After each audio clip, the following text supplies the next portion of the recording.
جائیں ہاتھ پھیلائیں، جائیں لکیروں کو پڑھوائیں، پیش کریں، آگے کریں، اور اس عقیدت سے سر جھکا کے بیٹھیں کہ یہ فٹ پاتھ پہ بیٹھا، یہ آفس میں بیٹھا پروفیسر، یہ نجومی، یہ پامسٹ، یہ میرے ہاتھوں کی لکیریں بولیں گی، یہ مجھ کو ان کی زبان سمجھائے گا اور مجھ کو بتائے گا کہ میرا نصیب کیا ہے، میرا مقدر کیا ہے۔ حضرات، غالب اس موقع پہ تیرے عقیدے کے اوپر چوٹ لگا کے بولا کہ ہاتھ کی لکیروں پہ نہ جائے غالب،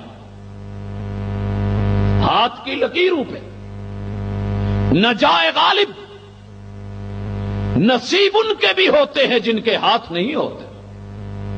بھائیو، مجھے اس شعر کے بعد میرے خیال میں مزید وضاحت کی ضرورت نہیں ہے۔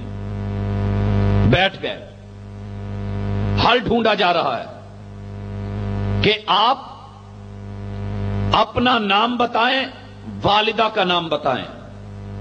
بتا دیا گیا۔ آپ کی تاریخ پیدائش کیا ہے؟ یہ ہے۔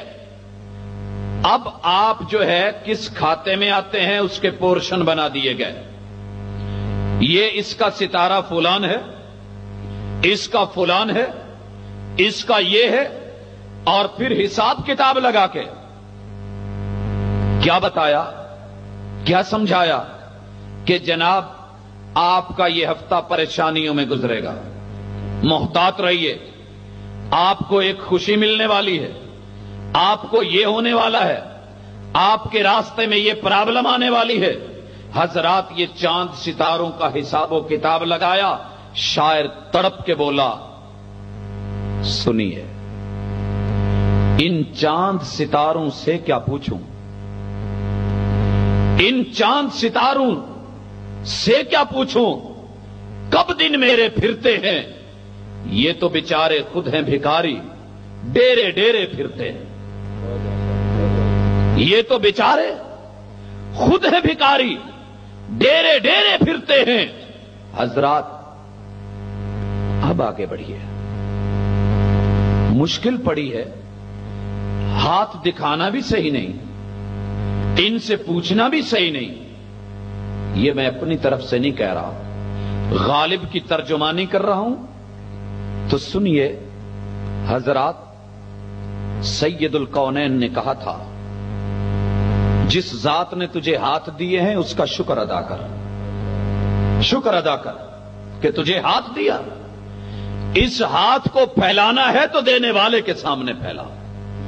محبوب نے کہا، جس شخص نے اپنے اس ہاتھ کو کسی پامست، نجومی، عراف، کاہن اس کے سامنے پھیلایا، اس نے پڑھا، اس نے بتایا اور اس نے تصدیق کر دی۔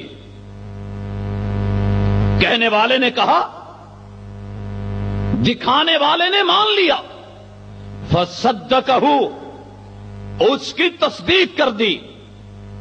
سید الکونین فرماتے ہیں، عرش والے الہ کو ہاتھ دینے والے رب کو اتنا غصہ آتا ہے، اتنا غصہ آتا ہے کہ وہ ایک سجدہ کے جس کی وجہ سے انکار کرنے پر دنیا کے مقرب ترین نام کو، مقرب ترین ذات کو اللہ نے لعین بھی بنایا، شیطان بھی بنایا، دھتکار بھی دیا، مردود بنا دیا، راندہ درگاہ کر دیا، لعین بنایا، لعنتیں برسائیں، ایک سجدے کا انکار کیا۔ لیکن یارو ادھر یہی شخص جس کو اللہ نے ہاتھ دیا ہے، یہ ایک دن نہیں، 2 دن نہیں، 1 ہفتہ نہیں، 2 ہفتے نہیں، 40 دن یعنی 1.25 مہینہ، 1 مہینہ 10 دن تلک، دن کے اندر 5 مرتبہ ایک ایک رکعت میں 2 سجدے، زمین پہ ناک کو رگڑے، پیشانی کو رگڑے،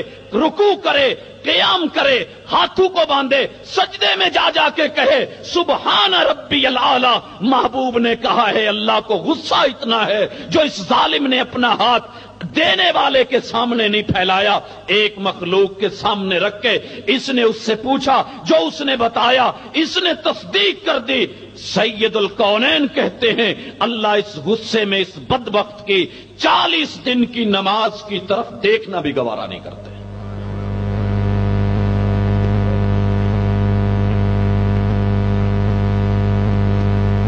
میرے بھائیوں، اس بات کی سمجھ اگر ملت اسلامیہ کو آ جائے، حنفی، دیوبندی، بریلوی، شیعہ، وہابی کے مسائل اور اختلافات ختم ہو جائیں، یہ نام ایک دوسرے میں مدغم ہو جائیں. لیکن افسوس،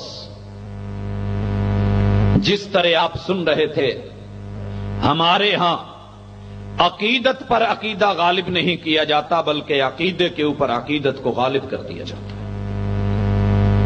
نتیجہ یہ ہے، سانپ سے ہم ڈر رہے ہیں، بچھو سے ہمیں خوف ہے، اور بابا جی بال بڑے ہوئے، چشمہ لگا ہوا، دستار بندی ہوئی، کلا اٹھا ہوا، ہاتھ میں تسبیح ہے، دے منکے پہ منکا ہے اور دوسرے میں مطہر ہے، اور پاؤں میں اس کے ماشاءاللہ بڑے بڑے ٹل ہیں، تو یہ شخص اس سے گھبرا رہا ہے، جی پہنچی ہوئی سرکار ہے، پتہ نہیں مجھے کسی مشکل میں نہ ڈال دے، مجھے کسی مشکل میں نہ ڈال دے.